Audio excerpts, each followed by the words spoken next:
Vision ice का news today का आज 10 जनवरी है। आज का हम लोग न्यूज़पेपर का जो इन्फॉर्मेशन होगा विजन आइस का डेली जो न्यूज आती है उसका हम लोग डिस्कशन करने जा रहे हैं। पहला न्यूज क्या है? पहला न्यूज है कि processed food exports up to 150% in 9 years. Ministry of commerce and industry ministry of commerce and industry के द्वारा बोला गया कि प्रोसेस्ड फूड जो है इसको एक्सपोर्ट हुआ है कितना 150 टाइम्स परसेंटेज इन 9 ईयर्स में। Indians food processing sectors emerged as sunrise sectors and attract FDI investments of about 50,000 crores in past 9 years। पिछले 9 साल में देखा गया क्या कि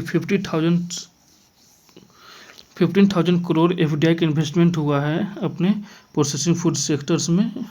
और ये सनराइज सेक्टर हो रहा है इमर्ज, सनराइज सेक्टर की डोरी इमर्ज हो रहा है ये सेक्टर सनराइज की तरह।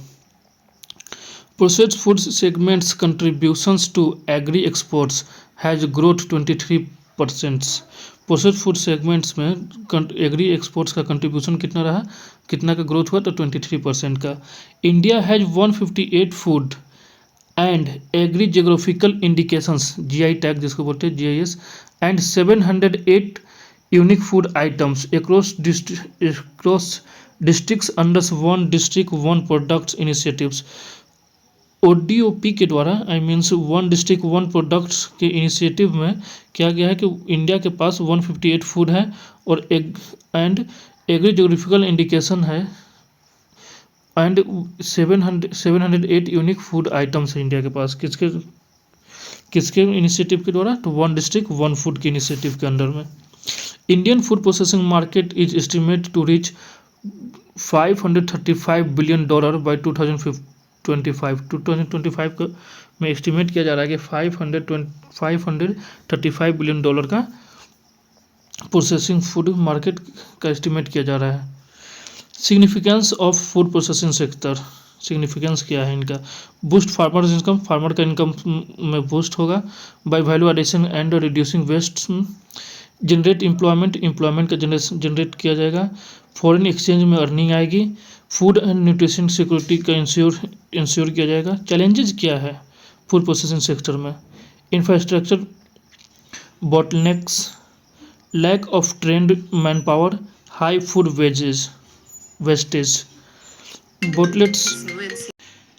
इंफ्रास्ट्रक्चर बॉटलनेक्स, इनएडिक्वेट कोल्ड स्टोरेज का इनएडिक्वेट होना, प्रोसेसिंग फैसिलिटीज़ और ट्रांसपोर्टेशन नेटवर्क, अपने पास ट्रांसपोर्टेशन नेटवर्क कम है और कोल्ड स्टोरेज की कमी है थोड़ा, और प्रोसेसिंग फैसिलिटीज़ जो मशीनरी यूज होना चाहिए वो सब की थोड़ा सा कमी है। और lack of trained manpower and technology की भी कमी है और ट्रेंड मैन पावर नहीं है, ट्रेंड आदमी नहीं है जो कि मैनेज कर सकते प्रोसेसिंग फूड को। जो ट्रेंड होना चाहिए कि हाँ कितने टेम्परेचर पर कितना प्रोसेस होना चाहिए, कहाँ पे कितनी देर तक कुक होना चाहिए, ये सब।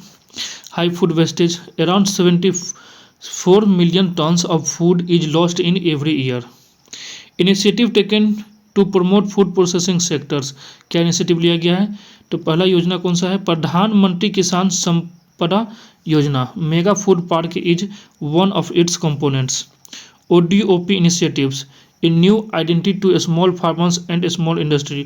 ODOP वही ODOP जो यहाँ पर था one district one product. ODOP जितने भी स्मॉल डिस्ट्रिक्ट मतलब जितने भी स्मॉल फार्मर हैं वो जो भी डिस्ट्रिक्ट से हैं वो अपना जब वो एक डिस्ट्रिक्ट को एक प्रोडक्ट मिल जाएगा तो वो लोग उस पर भी अपना काम करेंगे। हर एक डिस्ट्रिक्ट से हर एक प्रोडक्ट्स का इनिशिएटिव होगा और उसके क्या होंगे तो फार्मर लोग में इनकम भी उनका बढ़ेगा और वो लोग अपना खेती उसी हिसाब से करेंगे कि उनके प्रॉफिट हो। Production linked intensive scheme for the food processing industry. Central marine fishers research institutes CMFRI proposes policy suggestions for sustainable marine fisheries management।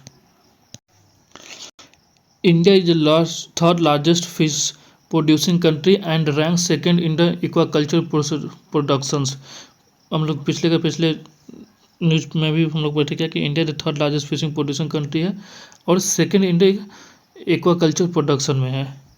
Fisheries are the state subjects, ये जो फिशरिंग है जो अपना इंडिया में क्या है, ये स्टेट सब्जेक्ट के अंडर में आता है, जो कि 7 शेड्यूल ऑफ द कॉन्स्टिट्यूशन में है। 7 शेड्यूल कॉन्स्टिट्यूशन में इंडियन सब्जेक्ट के अंडर में आता है।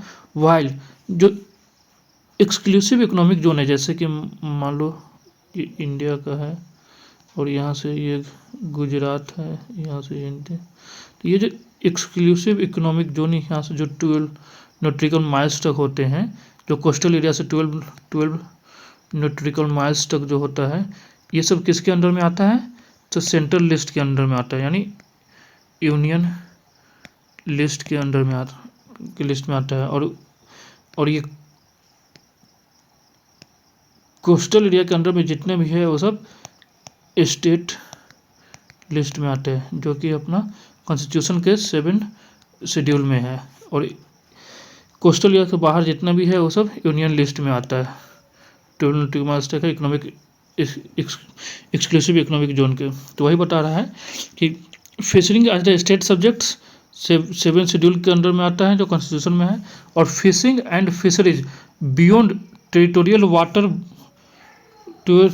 Waters beyond exclusive economic zone के है, जो बियॉन्ड 12 नॉटिकल माइल्स के है, वो यूनियन लिस्ट में आता है। However presently there is no comprehensive legislations to manage the marine fishing in exclusive economic zone। अभी तक कोई भी प्रेजेंट में कोई भी comprehensive legislation नहीं है अपने इंडिया में। Government has proposed Indian marine fisheries bill for sustainable development of marine fishing। Indian government जो है अपना यह प्रपोज की है इंडियन मरीन फिशरीज बिल के लिए। की policy suggestions for the sustainable marine fisheries management includes introduced the central legislations marine fishery acts for regulations of fishing in area beyond the territorial water to address policy and legislative vacuum। मतलब marine fishery act में से को introduce किया गया है अपने legislation में current government के द्वारा, क्योंकि उसको ये रेगुलेट कर सके, जो भी बियॉन्ड टेरिटोरियल वाटर के हैं उसमें एड्रेस कर सके, उनको बियॉन्ड कर सके, उनको मैनेज कर सके फिशिंग को। Institutionalise regular stocks assessments of marine fisheries resources and mechanism for overseeing deep sea fishing. Institutionalise कर जाए regular stock of assessment of marine fishing resources का, क्योंकि हाँ देखा जाए कि कैसे मैनेज किया जा रहा है कि कितना फिशरिंग हो रहा है, सही अवस्था में फिशरिंग हो रहा है कि नहीं, या जो फिशरमैन है वो कितना आगे बढ़ जा रहे हैं या कैसे फिशिंग करें, उसके लिए क्या करें, इंस्टीट्यूशनलाइज किया जा रहा है रेगुलर स्टॉक के द्वारा। और mechanism for overseeing deep sea fishing, और मैकेनिज्म बनाया जा रहा है, बनाया जा रहा है कि और ओवरसीइंग मतलब डीप सी फिशिंग जो होता है, मतलब पूरे गहराई में जाकर अंदर या सागर से या अपने तट से कोस्टल एरिया से और बियॉन्ड जाकर कैसे उसको फिशिंग किया जाए, कैसे उसको मैनेज किया जा सके। Establishing national guidelines on eco labelling of MFR। Implementations of frontier technology like artificial intelligence for tracking fishing vessels through vessels monitoring system। Implementation किया जा रहा है आर्टिफिशियल इंटेलिजेंस के द्वारा क्योंकि ट्रैकिंग किया जा सके फिशिंग वेसल का, किससे, तो फिशिंग वेसल मॉनिटरिंग सिस्टम के द्वारा। Initiative actions to harness fisheries potential. Harness fishing potential के लिए इनिशिएटिव क्या लिया गया है, तो प्रधानमंत्री मत्स्य समाधान योजना जो कि 2020 में शुरू किया गया था। National policy on marine fishing policy 2017 for promoting blue revolutions through the sustainable utilisations of MFR। Blue revolution को प्रमोट करने के लिए national policy of marine fishing policy को लाया गया था 2017 में। Fisheries and aquaculture infrastructure development fund, एक फंड का भी बनाया गया जो कि फिशरिंग एंड एक्वाकल्चर का इंफ्रास्ट्रक्चर के डेवलपमेंट के लिए यूज किया जा सकता है, जो कि 2015 में फॉर इंफ्रास्ट्रक्चर क्रिएशन के लिए। अब हम लोग जानते हैं CMFRI क्या होता है। CMFRI इस्टेब्लिश्ड इन 1947, इसको 1947 में इस्टेब्लिश किया गया था। Is a part of Indian council of agricultural research, किसका पार्ट है? तो ICAR का पार्ट है। और इस्टेब्लिश 1947, जब ये देश आज़ाद हुआ था तभी इस्टेब्लिश किया गया था CMFRI का, central marine fisheries research institute का। ICAR is an autonomous organisation under ministry of agriculture and farmers welfare. Its coordinates, guides and manage research and education in agriculture. ICAR है जो कि कोऑर्डिनेट्स भी करता है, गाइड भी करता है, मैनेज भी करता है एजुकेशन इन एग्रीकल्चर में भी। प्रपोज सजेशन यही था इसके न्यूज। अब आगे बढ़ते हैं। New solar power scheme for particularly vulnerable tribal groups, habitations and villages. New solar power scheme को इंट्रोड्यूस किया गया है किसके लिए? तो वनरेबल ट्राइबल ग्रुप्स हैं और हैबिटेशंस जो भी ग्रुप ऑफ विलेज हैं उनके लिए। प्रेसिडेंट है जो सेक्शंस को इम्प्लीमेंटेशन किए हैं ऑफ द स्कीम अंडर प्रधानमंत्री जनजातीय आदिवासी न्याय महाअभियान PM जनमन, जिसके अंडर में प्रेसिडेंट है जो सैंक्शंस इम्प्लीमेंटेशन किए हैं PM जनमन के द्वारा। इसका की फीचर क्या है इस स्कीम का? Two components, electrifications of 1 lakh PVTG households through off grid solar power, solar home lightning system for scatteredness unelectrified HHS in PVTG areas. जितने भी PVTG हाउस होल्ड्स हैं उनको क्या किया जाता है? इलेक्ट्रिफिकेशन किया जाएगा 1 लाख हाउस होल्ड को, किसके द्वारा? तो ऑफ ग्रिड सोलर पावर के द्वारा। सोलर होम लाइटनिंग का भी सिस्टम किया जाएगा फॉर स्क्रैटिंग अनइलेक्ट्रिफाइड, जो भी अनइलेक्ट्रिफाइड हाउस हैं PVTG एरिया में उनके लिए, पार्टिकुलर वल्नरेबल ट्राइब्स ग्रुप के विलेज में जो इस एरिया में जितने भी अनलाइटनिंग हाउस हैं उनको सोलर होम लाइट्स के सिस्टम से जोड़ा जाएगा। और जितने भी हाउस होल्ड हैं उनको इलेक्ट्रिफिकेशन दिया जाएगा 1 लाख घरों को इलेक्ट्रिफिकेशन किया जाएगा through the off grid solar power के। और solar mini grids for cluster of the households in PVTG habitats hamlet, solar mini grids को क्लस्टर किया जाएगा। और दूसरा पॉइंट क्या है? Solarisation of the multipurpose centres को सोलराइजेशन किया जाएगा by installation of grid solar power pack with battery bank के द्वारा बैटरी बैंक के द्वारा सोलर सिस्टम के द्वारा इंस्टॉलेशन किया जाएगा। बैटरी बैंक इंस्टॉल किया जाएगा जिससे solarisation of the multipurpose centre के लिए। क्यों? क्योंकि उस जब बैटरी बैंक होगा तो नॉर्मल सी बात है बैटरी में स्टोर होगा इलेक्ट्रिसिटी, जिसके कारण उसको नाइट में डिस्ट्रीब्यूट किया जाएगा। इम्प्लीमेंटेशन एजेंसी, इसको कौन से इम्प्लीमेंट से करें? तो डिस्कम। टाइमलाइन क्या है? तो 2024 मतलब इसी फाइनेंशियल ईयर से लेकर 2025 से 2026 2 साल का टाइमलाइन दिया गया है। मॉनिटरिंग बाय किसके द्वारा मॉनिटरिंग किया जाता है? तो ministry of new and renewable energy MNERE and ministry of the tribal affairs MOTA, किसके द्वारा किया जाता है? Ministry of the new and renewable energy के द्वारा और साथ में ही ministry of the tribal affairs के। Grievances redresses mechanism, vendors shall operationalise helpline number in the local languages of the PVTG areas. मतलब जो भी वेंडर्स हैं वह ऑपरेशन करेंगे किस में? जिनको एक लोकल हेल्पलाइन नंबर, मतलब एक हेल्पलाइन नंबर जिसमें वो लोकल लैंग्वेज से जो वो PVTG एरिया में जो लोग हैं उन्हीं के लैंग्वेज में, उन्हीं के आसपास के लैंग्वेज से ही वो लोग मॉनिटर करेंगे और हेल्प करेंगे, ऑपरेशनल करेंगे जितने भी वेंडर हैं। PM जनमन क्या है? इसका एम क्या है? तो saturated PVTG HS and habitations with basic facilities, जितने भी पर्टिकुलर वल्नरेबल ट्राइब ग्रुप्स हैं उनके हाउस होल्ड में एक हैबिटेशन करेंगे बेसिक फैसिलिटीज जैसे कि safe housing, cleaning drinking water, साफ़ पानी पीने के लिए, सैनिटेशन साफ़ सफाई के लिए, improve access to education, education को भी बढ़ावा देने के लिए। Comprises 11 critical interventions through 9 ministries including मोटा over 3 years.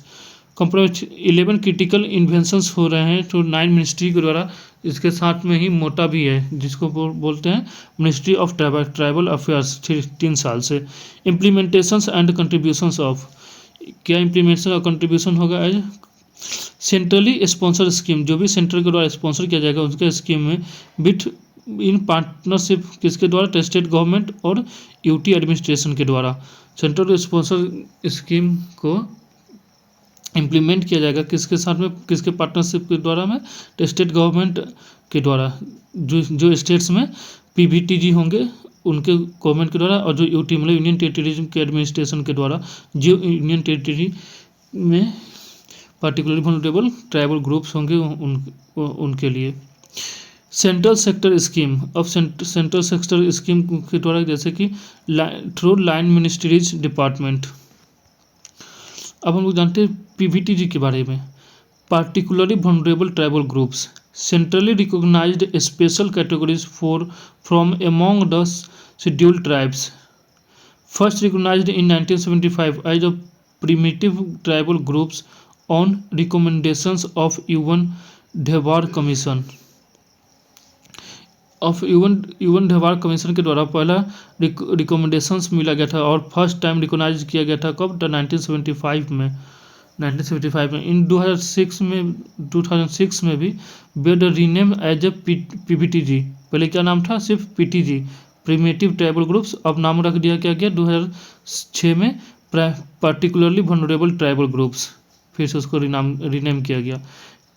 Criteria for the identifying पीटीवीजीज, मतलब क्या क्राइटेरिया है उसको आइडेंटिफाई करने का, तो पर pre agricultural level of technology, जितने भी पुराने हैं प्री एग्रीकल्चरल लेवल है of area, pre agricultural level of technology, agriculture का टेक्नोलॉजी है जो भी जितने भी बहुत पुराने हैं वो रहेंगे उनके पास। Low level of the literacy, कोई भी मतलब लिटरेसी के एकदम लो लेवल रहेंगे, सिर्फ अपने लैंग्वेज में बोलना जानना। इकोनॉमिक बैकवर्डनेस, इकोनॉमिक बहुत कमज़ोर रहेगा उन लोग का।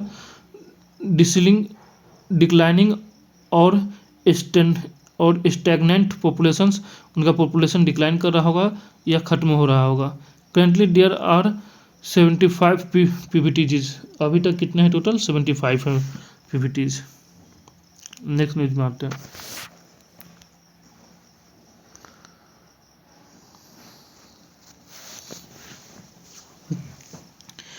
Global trade research initiatives release report titled India's FTA negotiations with European free trade associations countries.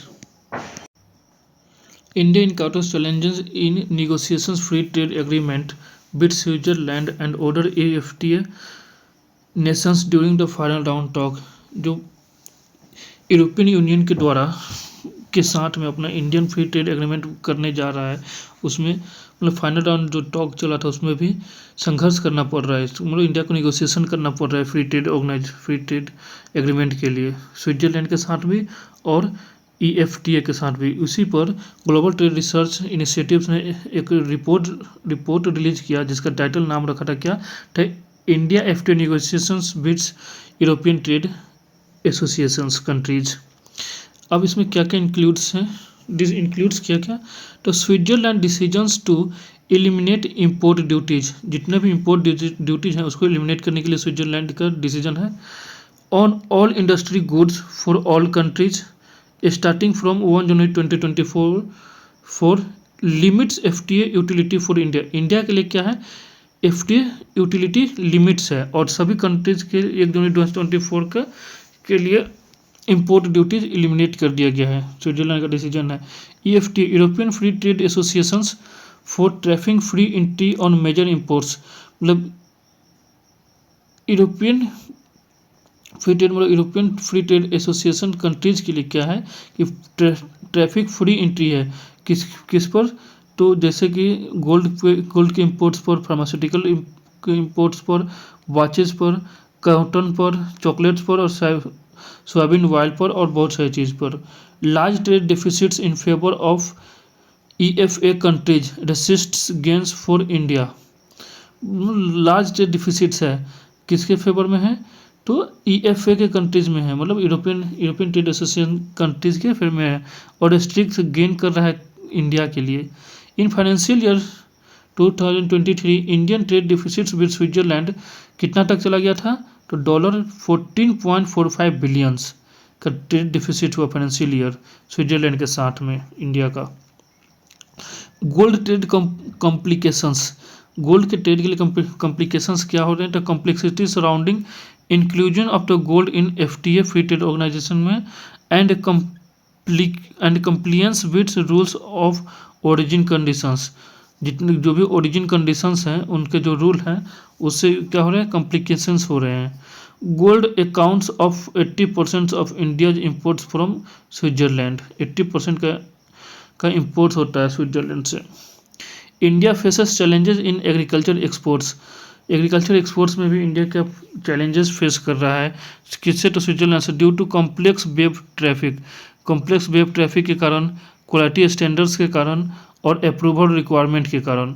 European free trade associations has shown no inclinations to make agriculture traffic zero, कोई भी वो नहीं इंक्लिनेशन दिखा रहे हैं फ्री एग्रीकल्चर ट्रैफिक को zero करने के लिए on the most basis of agriculture product produce पर।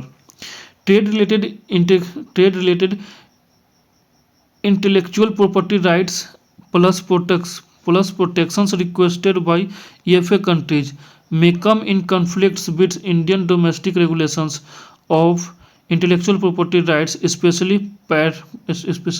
patents and copyrights। Trade related जो भी इंटेलेक्चुअल प्रॉपर्टी राइट्स के हैं उसके में भी रिक्वेस्टेड एफ्री कंट्रीज की कम इंटी कन्फ्लिक्ट, मतलब कन्फ्लिक्ट आ रहा है किसके साथ, Indian domestic regulations of intellectual property rights में, स्पेशली किसमें, तो पैटेंट्स और कॉपीराइट्स में। About European free trade associations, it is an intergovernmental organisations for promotions of the free trade and economic integrations between its member. EFTA के जो भी members है, मतलब यूरोपियन कंट्रीज जो भी हैं उनका है EFTA, जो भी मैनेज उनका क्या करना है, इनका तो प्रमोशन करना है फ्री ट्रेड का और इकोनॉमिक इंटीग्रेशन का बिटवीन अपने मेंबर के साथ में ही। इट हैज़ 4 मेंबर्स, कौन कौन से हैं, तो Iceland, Liechtenstein, Norway and Switzerland. These countries are not part of European Union, ये जो कंट्रीज हैं ये यूरोपियन यूनियन का पार्ट्स नहीं है। It is founded by Stockholm conventions. Stockholm conventions जो 1960 में हुआ था, इसमें इनका फाउंडर किया गया था बाय द 7 मेंबर्स स्टेट्स। कौन 7 मेंबर स्टेट्स हैं, तो Australia, Denmark, Great Britain, Norway, Portugal, Sweden and Switzerland. अब हम लगाते हैं दूसरे न्यूज पर क्या, NASA solar dynamics observatory SDO capture the strongest solar flare since 2017 से लेकर अभी तक में से अभी तक इस ईयर नासा ने क्या सोलर डायनेमिक्स ऑब्जर्वेटरी के द्वारा कैप्चर किया है, क्या, तो strongest solar flare. The flare classified as an X5.0 emission, a powerful burst of the high energy radiation that caused a radio blackout over the Americans. The flare classified as X5 emissions power burst, मतलब एक जो flare है जो classified किया गया कितने, तो X5 emission, जिसके कारण क्या होता है कि ओवरऑल अमेरिका में क्या है, रेडियो का ब्लैकआउट हो गया था। और रेडियो ब्लैकआउट मतलब क्या होता है कि एक तरह से रेडियो के जो भी सिग्नल्स वगैरह सब ब्लैकआउट हो गया था। प्राइमरी ये कब होता है, जब हाई फ्रिक्वेंसी ऑफ रेंज आता है आयनोस्फीयर में, तब जाके ये चेंज होता है, जिसके कारण क्या होता है कि मतलब increase of the solar activity, जितने भी सोलर का एक्टिविटी होता है उसका इंक्रीज होता है। और ऑब्वियसली बात है जब इतना रिकॉर्ड किया जाएगा X5 तो सोलर एक्टिविटी भी इंक्रीज होगा ही, जिसके कारण क्या होता है आयनोस्फीयर में आयोनोस्फीयर में फ्रीक्वेंसी का इंक्रीज हो जाता है आयोनोस्फीयर से, जिसके कारण रेडियो का ब्लैकआउट हो गया था over America. Solar flares are sudden and intense explosions of energy on the surface of the sun, often association with the sunspots। मतलब सोलर फ्लेयर्स क्या है, एक sudden and intense explosions of energy का है, किसका, किस पर, द सन पर। क्यों, क्योंकि association with the sunspots के एसोसिएशन से, ऑफ्टन मतलब सन स्पॉट के के साथ में सन स्पॉट के क्या होता है, तो सडन और इंटेंसिव एक्सप्लोरेशन होता है किसका, तो एनर्जी का, कहाँ पर, तो सरफेस ऑफ द सन पर। उसी को हम लोग क्या बोलते हैं, सोलर फ्लेयर्स बोलते हैं। Solar flares are caused by release of magnetic energy stored in sun's atmosphere. Sun जैसे कि अपना अर्थ पर एटमॉस्फेयर है, वैसे ही सन पर भी एटमॉस्फेयर है, उसके सन के एटमॉस्फेयर पर क्या होता है कि रिलीज ऑफ मतलब मैग्नेटिक एनर्जी के स्टोरेज होता है, मतलब release of magnetic energy stored in sun atmosphere का मैग्नेटिक एनर्जी का रिलीज के कारण क्या होता है, सोलर फ्लेयर्स आते हैं, सोलर फ्लेयर्स का उत्पन्न होता है। Sunspots from when concentrations of the magnetic field from deep between the sun veil up to the surface। Sun well मतलब सन स्पॉट्स कहाँ से होते हैं, जहाँ से concentration of the magnetic field होता है, जिसके अंदर से, कहाँ का, between, from deep between the sun और उसके सरफेस से अप टू के सरफेस तक सन का। Solar flares are classified into 3 category. Solar flares को 3 कैटेगरी में बांटा गया है, कौन कौन से, तो they are X ray flux based on the peak X ray flux, किसके बेस पर, तो एक्सरे फ्लक्स के बेस पर, जो कि है सी, एम एंड एक्स। सी मतलब बिगेस्ट, ए मतलब मीडियम और एक्स मतलब स्ट्रॉन्गर, जो कि सबसे हाइट है, जिसके कारण ही अमेरिका का रेडियो ब्लैकआउट हो गया पूरे रेडिएशन के कारण। सी मतलब सबसे कमज़ोर रहेगा, ए मतलब मीडियम है और एक्स मतलब सबसे हाई स्ट्रॉन्गर जाएगा सोलर फ्लेयर्स।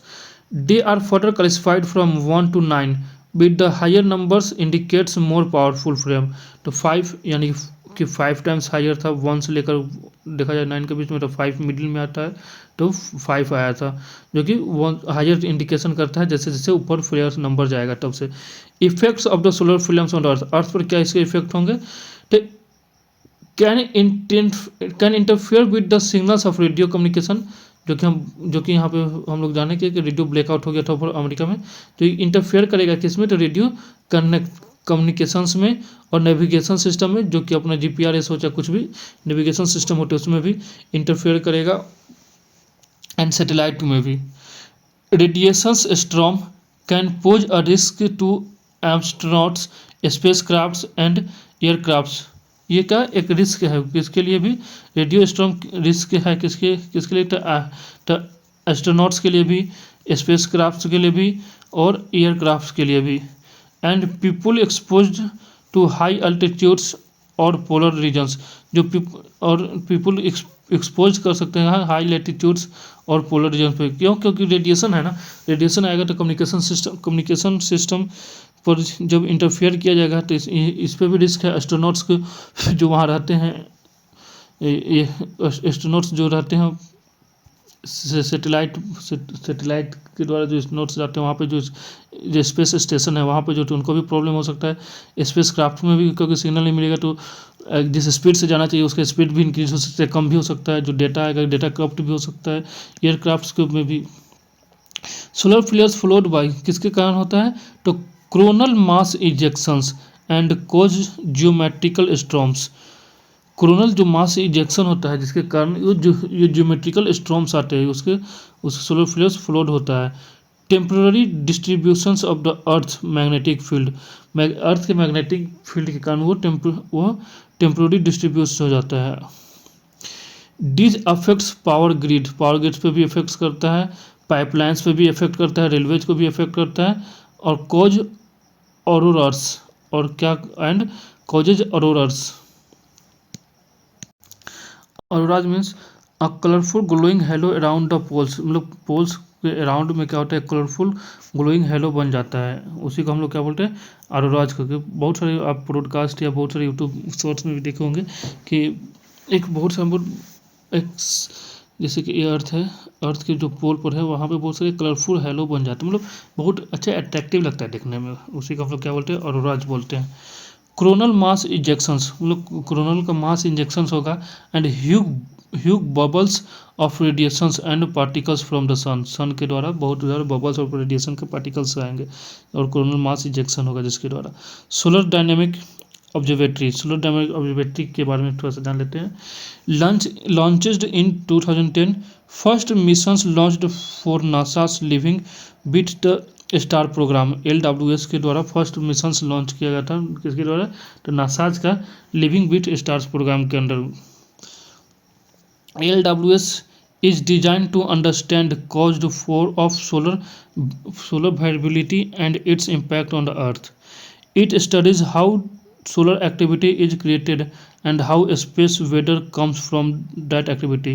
इसका स्टडी करना यही है कि सोलर का एक्टिविटी कैसे क्रिएटेड होता है और कैसे ये वेदर का एक्टिविटी आता है अपने अर्थ पर।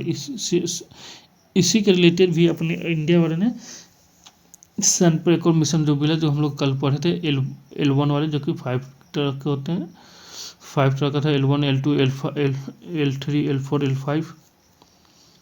इसी बेस पर सन का भी ऑब्जर्वेटरी करने के लिए सूर्यन। अब दूसरा न्यूज पे आते हैं। Delhi high court permits PepsiCo to claim patents for potato variety ground for its potato chips. Delhi high court है जो परमिट्स दे दिया पेप्सिको से क्लेम पेटेंट करने के लिए, किस लिए, तो पोटैटो वैरायटी के लिए, grow for the its potato chips के लिए। Judgement came on the PepsiCo appeals under the protections of the plant varieties and farmers rights act 2001 against the order of the PBRF authority. 2001 against order of authority. Judgements come on, judgement आया है किस पर, तो PepsiCo appeals किया था किसके under में, किसके अंडर, तो protection of the plant varieties and farmers rights के अंडर, PPBFR एक्ट्स के अंडर, जो कि 2008 में, अगेंस्ट किसके ऑर्डर पर, तो PBFRS अथॉरिटी के।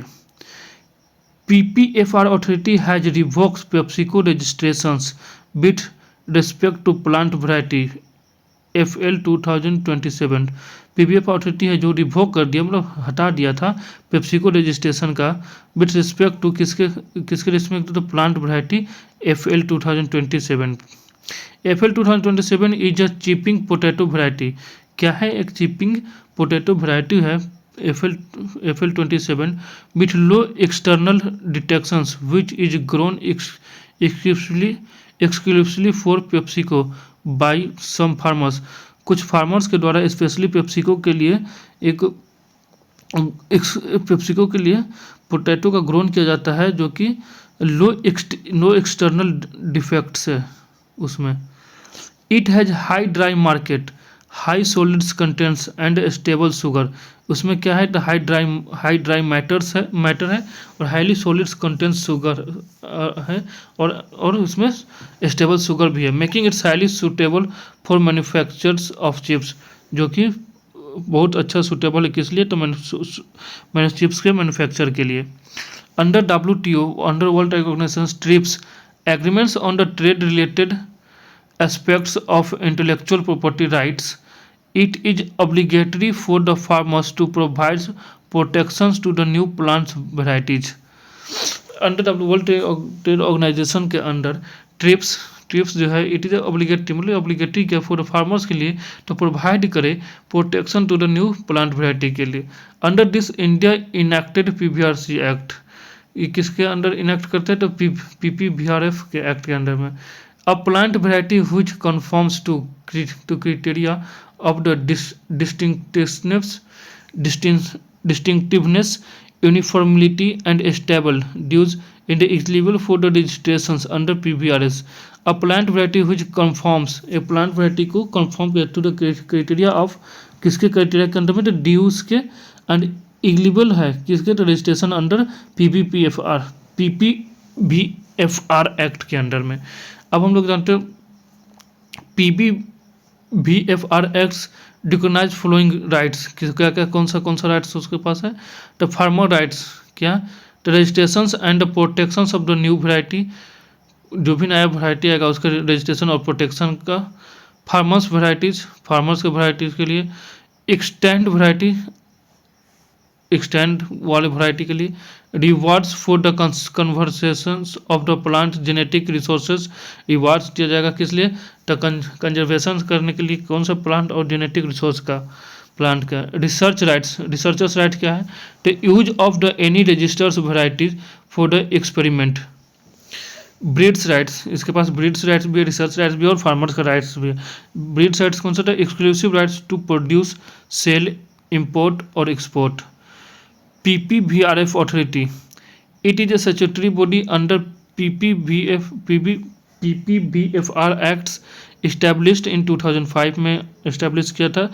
क्या है, कौन सा, इट स्टैट्यूटरी बॉडी है।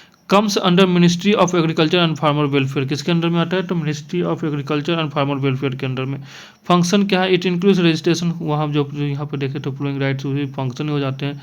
New plants varieties, rewarding farmer enacted in the conservation and preservation of the plants genetic resources, maintenance of national registers of plants varieties and national gene bank.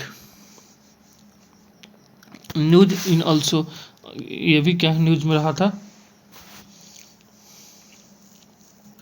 Global economic prospects report 2024। Global economic prospects report 2024 का क्या है, तो world bank groups release, कौन release करता है, तो world bank group को release करता है क्या, तो it's flagship reports global economics prospects. इसका की फाइंडिंग क्या हो सकता है, तो global trade growth in 2024 is expected to be only half the average in the decade before the pandemic। Pandemic decade के पहले ये क्या था, to global trade growth in 2024 में क्या एक्सपेक्टेड किया जाता है, to be only half the average, average से हाफ हो सकता है इनमें, कब कब, in the decade before the pandemic के before. Global growth is projected to show for the third year in a row from 2.6 in 2023 to 2.4 in 2024। Global growth जो है प्रोजेक्टेड है टू स्लो, मतलब स्लो हो जाएगा, from the third year in a row, लगातार 3 साल। 2.6% growth होगा 2023 में, तो 2.4% ग्रोथ होगा आने वाले साल, जो कि इसी साल 2024 में। To tackle climate changes and achieve order की गोल्स, डेवलपमेंट गोल्स बाय 2023। क्योंकि टैकल करना है क्लाइमेट चेंज का और अचीव बहुत सारे ग्लोबल डेवलपमेंट गोल्स को अचीव करना है 2030 के अंडर में। तो developing countries need to increase investment, developing country को क्या है, नीड चाहेगा इन्वेस्टमेंट इंक्रीज करने के लिए, अबाउट 2.4 ट्रिलियन पर ईयर, कम से कम 2.4 ट्रिलियन पर ईयर डॉलर को इन्वेस्टमेंट करना पड़ेगा, उनको इंक्रीज करना पड़ेगा अपना investment. Rudra and Arka propulsion system, ये भी क्यों इस न्यूज में है, Rudra and Arka propulsion system. Two payloads developed by Bengaluru based space startup Bellatrix Aerospace were launched on PSLV orbits experimental module 3। मतलब अपना एक प्राइवेट स्पेस एजेंसी जो कि है Bengaluru based space startup agency, उसने 2 पेलोड को डेवलप किया है जो कि बेलाट्रिक्स एरोस्पेस है, को लॉन्च करेंगे कहाँ से, तो PSLV orbit external module 3। Poem, जिसको हम लोग पोएम 3 भी बोल रहे हैं। Poem is ISRO platform that helps perform in orbits experiments using the final stage of PSLV। Poem क्या है कि इसरो का प्लेटफॉर्म है जहाँ उसको हेल्प करते हैं परफॉर्म करने के लिए इन ऑर्बिट में experiment perform in orbit experiment के लिए using the final stage of PSLV। Rudra is a green propulsion system. Rudra क्या है, एक ग्रीन प्रोपल्सन सिस्टम है, replacing hazardous hydrogen with a non toxic environment friendly propellant. ये क्या है, तो रिप्लेस करेगा हाइड्राडियस और hydrazine with with non toxic environmentally friendly propellants के द्वारा। एक्रा क्या है, एक्रा electric engine utilise electricity instead of the conventional chemical propellant.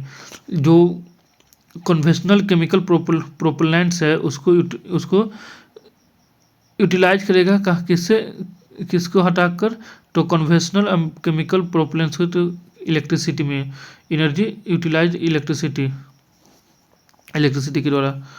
एक्रा offers superior fuel efficiency and more precious control. एक्रा क्या करता है, सुपीरियर फ्यूल इफिशियंसी के और मोर प्रीसियस कंट्रोल को भी ये ऑफर करता है। Peregrine lunar lander. NASA launched Peregrine lunar lander to explore Moon's way of steepness. NASA launch किया है Peregrine lunar lander to explore करने के लिए मून्स का वे ऑफ स्टिकनेस का। Mission is a part of the NASA commercial lunar payload services. Mission क्या है, is a part है किसका, तो नासा का कमर्शियल लूनर पेलोड सर्विसेज का initiative which partners with the commercial entities to delivers payload to the moon. Partner किया गया है कमर्शियल एंटिटीज के द्वारा किसके, तो मून पर पेलोड डिलीवर करने के लिए। Scientific goals of missions includes, scientific goal क्या है इस मिशन में, to analyse lunar exosphere, lunar का एक्सोस्फीयर को एनालाइज करना। Access thermal properties and hydrogen contents of the lunar regolith, मतलब एक्सेस करना, एक्सेस ऑफ मतलब एक्सेस देखेंगे कि thermal properties and hydrogen content है कि नहीं लूनर पर, उसका ऑफ द लूनर रिगोलेट्स में एक्सेस कि उसको मिल जाए प्रॉपर्टी, मतलब एक्सेस ऑफ थर्मल प्रॉपर्टीज में थर्मल प्रॉपर्टीज है कि नहीं, या हाइड्रोजन कंटेंट है कि नहीं वहाँ पे। स्टडी मैग्नेटिक फील्ड, उस लूनर का मैग्नेटिक फील्ड का भी स्टडी करने के लिए। Way of stickiness also non age sinus viscosstatistics region, an area on a moon line adjacent to Grecian domains near the Osseous Procylindron or the Ocean of Strons. Sorry, एक minute. Latitudinal diversity gradient. Latitudinal diversity gradient (LDG). A recent study examines the role of the major classes of the mycorrhizal fungi, arbuscular,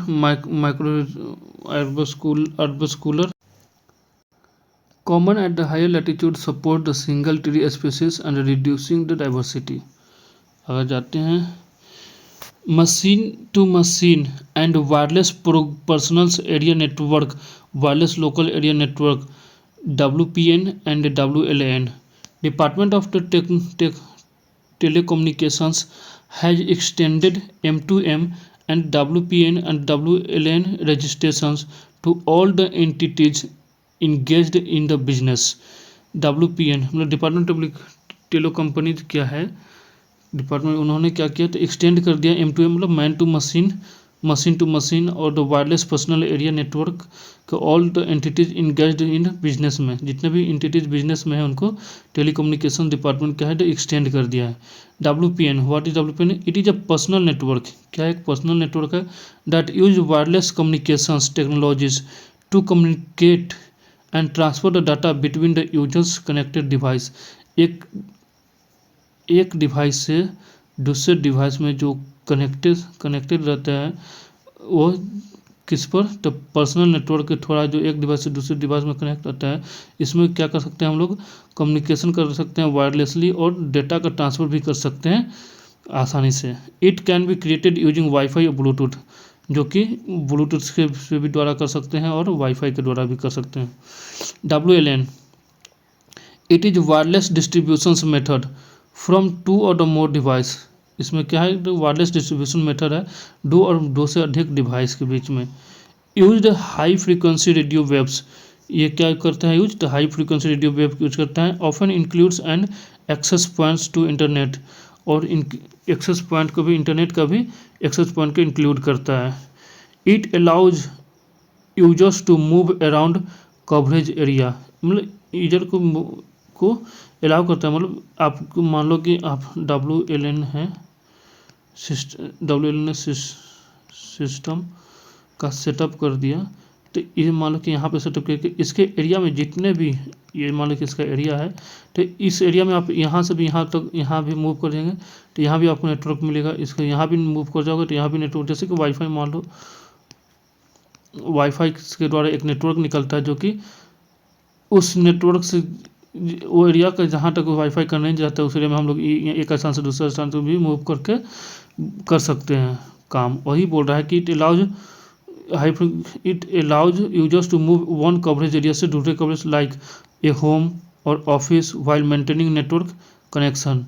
जैसे कि मान लो कि एक satellite से ये एक connectivity area है, यहाँ से इसका नेटवर्क रेंज चल गया तो क्या कर सकते हैं, घर पर हैं आप तो घर पर भी काम करेगा। ऑफिस, जब ऑफिस जो रहें, वाइल मेंटेनिंग नेटवर्क कनेक्शन, और जब ऑफिस में रहेंगे तब भी यह नेटवर्क का इसका कनेक्शन मेंटेन रहेगा।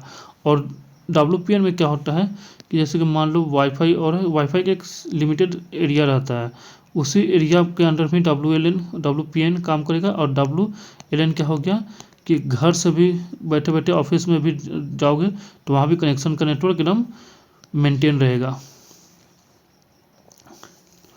National sport award 2023, president of the India confirmed NSA to 2023, administered by the Ministry of the Youth Affairs and Sports.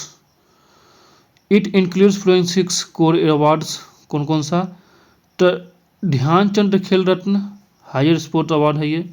Arjun award for कंस्टिट्यूंस performance over 4 years, लगातार 4 साल को कंटिन्यू कंस्टिट्यूंस परफॉर्मेंस के लिए मिला जाता है अर्जुन अवार्ड। और ध्यानचंद खेल रत्न क्या है, ये हाईएस्ट स्पोर्ट अवार्ड है। पहले इसका नाम राजीव गांधी खेल रत्न अवार्ड था शायद, हाँ राजीव गांधी ही था, राजीव गांधी खेल रत्न, अब इसका नाम ध्यानचंद खेल रत्न कर दिया गया है। द्रोणाचार्य अवार्ड किस लिए, तो हायर स्पोर्ट्स ऑनर है, किसका, तो कोच के लिए है। Major Dhyanchand award for lifetime achievement award है ये। Maulana Abdul Kalam Azad trophy for the top performance in inter university tournament, जो भी एक यूनिवर्सिटी के बीच में दूसरे यूनिवर्सिटी के बीच में टूर्नामेंट होते हैं उसकी टॉप परफॉर्मेंस के लिए मौलाना अब्दुल कलाम आज़ाद ट्रॉफी दिया जाता है। राष्ट्रीय खेल प्रोत्साहन पुरस्कार, sports promoted by the organisation और कॉर्पोरेट्स, जो भी ऑर्गेनाइजेशन और कॉर्पोरेट्स हैं जो स्पोर्ट्स को प्रमोशन करते हैं उनको मिलता है बेस्ट, जो प्रमोशन करते हैं, जो बेस्ट ऑर्गेनाइज किया उनको मिलता है राष्ट्रीय खेल प्रोत्साहन पुरस्कार। ये सब है, कौन कौन सा पहला, तो Dhyanchand Khel Ratna, Arjuna award, Dronacharya award, Dhyanchand award, Maulana Abdul Kalam आज़ाद और राष्ट्रीय खेल प्रोत्साहन पुरस्कार। चंदबुद्दी फेस्टिवल, ये भी न्यूज में है, क्यों चंदबुद्दी फेस्टिवल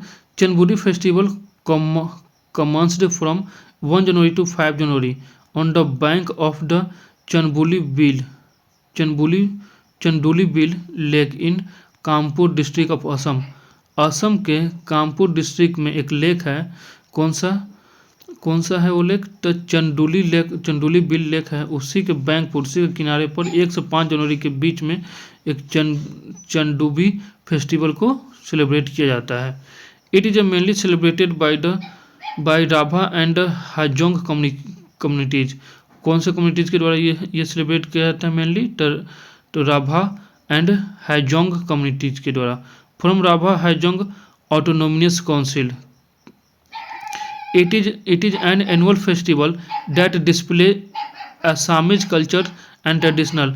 यह एनुअल फेस्टिवल जो दिखाया जाता है इसमें क्या था, आसामीज का कल्चर एंड ट्रेडिशन का।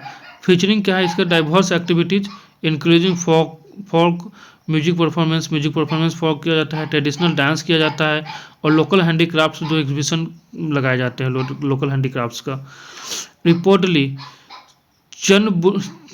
Chandubi lake came into being in 1897 as a result of a diversifications quick diverse devastating quake। बोला जा रहा है कि यह कम आया था, कब आया था, तो 1897 में। किसके रिजल्ट पर, तो डेवास्टेटिंग क्विक के प्रोबेबली कौन सा लेक, तो चंदुबी लेक। ये इम्पोर्टेंट है, आर्ट एंड कल्चर में पूछ सकता है कि कौन सा चंद्रबुड्डी फेस्टिवल कहाँ मनाया जाता है, इसमें कौन कौन से ट्राइब्स होते हैं, तो कौन से ट्राइब्स हैं, तो कहाँ गया, हाँ, रभा एंड हाजोंग कम्युनिटीज के हैं इसमें। और किस लिए मनाया जाता है, कहाँ पे मनाया जाता है, असम में मनाया जाता है, 1 से 5 तक मनाया जाता है। किस नदी के किनारे मनाया जाता है, चांदडुबी बिल लेक है, कहाँ पर, तो कानपुर डिस्ट्रिक्ट है असम के, वहीं पे। और कब इसका बैंक फॉर्मेशन हुआ था, तो 1897 में। ये इम्पोर्टेंट है। अब आते हैं हम लोग एक्सरसाइज सी ड्रैगन का एक्सरसाइज किया गया था, ये मिलिट्री एक्सरसाइज है। It is a multinational maritime exercise. ये क्या है, मैरीटाइम एक्सरसाइज है, मल्टीनेशनल मैरीटाइम एक्सरसाइज है। इनहेंस इंट्रोपरेबिलिटी बिटवीन, किसके बीच में, थे, Indian navy and participations navies from US, Australia, South Korea and Japan. South मतलब ये क्या है, एक मल्टीनेशनल मैरीटाइम एक्सरसाइज है, वह मिलिट्री एक्सरसाइज है। मैरीटाइम मिलिट्री एक्सरसाइज किसके साथ में, तो इंडियन नेवी के साथ और कौन से नेवी पार्टिसिपेट लेते हैं, तो यूएस का, ऑस्ट्रेलिया का, साउथ कोरिया का एंड जापान का।